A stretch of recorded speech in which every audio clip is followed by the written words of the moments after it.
Assalamualaikum warahmatullahi wabarakatuh. Perkenalkan, nama saya Trisha Lutfiana.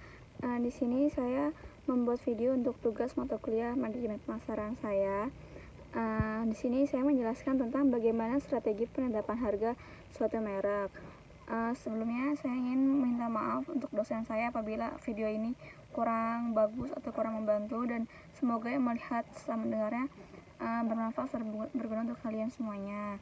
Nah, langsung aja kita masuk. Ada beberapa strategi atau beberapa cara yang bisa kita lakukan untuk menentukan harga jual suatu produk. Nih, yang pertama itu ada strategi penetapan harga berdasarkan biaya. Metode ini biasanya paling banyak dan paling standar digunakan oleh pasar. Metode ini menentukan harga berdasarkan total biaya yang dikeluarkan untuk memproduksi produk yang akan dijual. Nah, di sini juga untuk menambahkan jual persentase tertentu sebagai laba. Di dalam strategi ini ada 4 macam kategori penetapan harga berdasarkan biaya. Yang pertama itu ada cost plus pricing method, yang kedua itu ada markup pricing, yang ketiga itu ada fixed free pricing, dan yang keempat itu ada target pricing. Nah, untuk lanjut yang strategi kedua, di sini kita akan menggunakan namanya itu strategi penetapan harga berdasarkan kebutuhan atau keinginan. Strategi ini lebih mengutamakan kondisi ataupun kebutuhan suatu konsumen untuk konsumen. Strategi ini memungkinkan adanya perbedaan harga meskipun produknya itu sama. Terus akibat beberapa faktor tertentu seperti itu letak geografisnya, waktunya, dan sebagainya. Di sini ada 2 macam kategori dalam strategi ini. Yang pertama itu ada namanya price sensitivity meter atau bisa disebut PSM.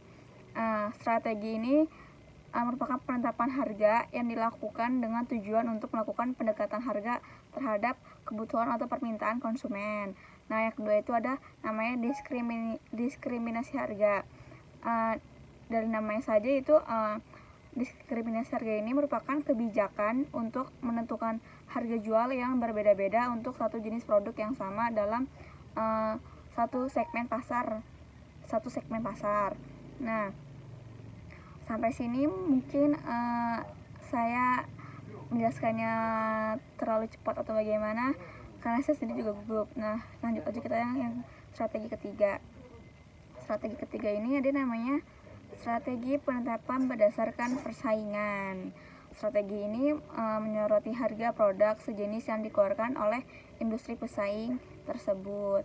Di sini ada 2 metode yang bisa digunakan. Yang pertama itu ada perceived value fixing. Metode ini adalah metode penetapan harga jual berdasarkan harga jual rata-rata produk sejenis.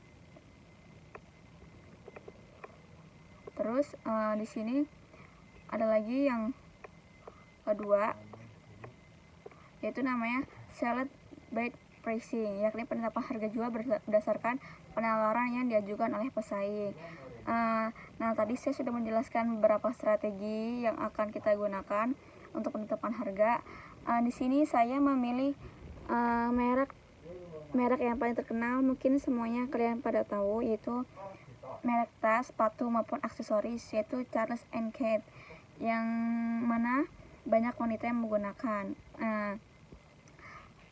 Merek Charles & Keith ini merupakan merek fast fashion yang mengkhususkan diri dalam penjualan kayak sepatu, tas maupun aksesoris wanita. Mungkin kalian semua belum ada yang tahu kalau perusahaan ini tuh didirikan pada tahun 1996 oleh 2 kakak beradik, tentunya saja bernama Charles dan Kate Wong yang lahir di Singapura. Terus di sini tuh di bawah naungan Charles & Kate, Charles & Group, yang juga memiliki merek Charles & Kate Signature Label dan Pedro. Kalian pastinya sudah tahu apa aja yang dijual merek ini. Charles & Kate ini pasti dia menjual produk yang bagus. Nah, di sini tuh Charles & Kate memberi banyak pilihan produk fashion bagi penggunanya. Di antaranya itu yang pertama pasti kayak kalian tahu semua, ada sepatu. Sepatu merupakan untuk saya sendiri tuh kebutuhan banget untuk saya gonta-ganti, kebutuhan para wanita yang sangat diperhatikan.